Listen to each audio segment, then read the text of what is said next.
Assalamu alaikum wa rahmatullah. My brothers and sisters, I wanted to share something that happened with me personally. Not too long ago, I went to visit a friend of mine whose mother was dying of cancer. She had been battling cancer for about 5 years, and news came to me that she was on her last days. So I went to visit the brother, and as I sat down with him, he was explaining to me that his mother is going through that state of sakarat al-maut, conscious and unconscious, and that the cancer was really starting to spread all over. So as I sat with this friend of mine and we were talking, his eyes teared up. So I assumed that because his mother's dying, and so I tried to comfort him, and I said to him, look, you know, this is natural in life. And he said to me, I'm not crying because she's leaving. And of course I am upset, but that's not why I'm crying. I said, then why are you upset? He said, I'm upset because all my life I've never thanked my mother for what she's done.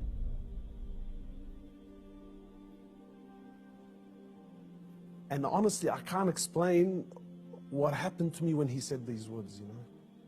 He said, all my life, I've never once in my life said thank you to my mum. He said, and now that she's sitting in the next room and she's alive, but she's conscious and unconscious, and even if I spoke to her, she's not going to be able to understand or comprehend the words that I'm saying. And wallahi, my brothers and sisters, this really affected me. That all his life, you know, all of our lives, for those of us who are fortunate enough that their mothers are still around, you know. My mum has been there all my life, never failed me once. Never failed me once, and never once have I ever come to her and just said thank you. And not one of those thank yous with some flowers, and that's a good thank you, but those really deep thank yous. You know, that thank you that if she left me now, I've told her and I've thanked her from the depths of my heart. Wallahi, my brothers and sisters, I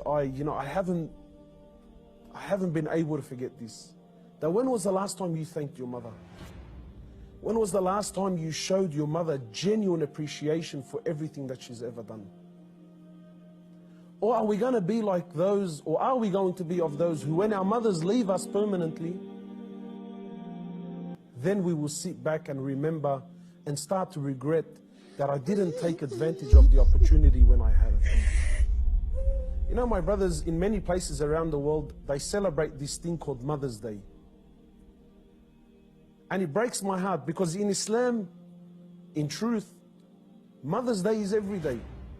We don't single out one day of the year to say, oh, Mum, look, I remembered you today.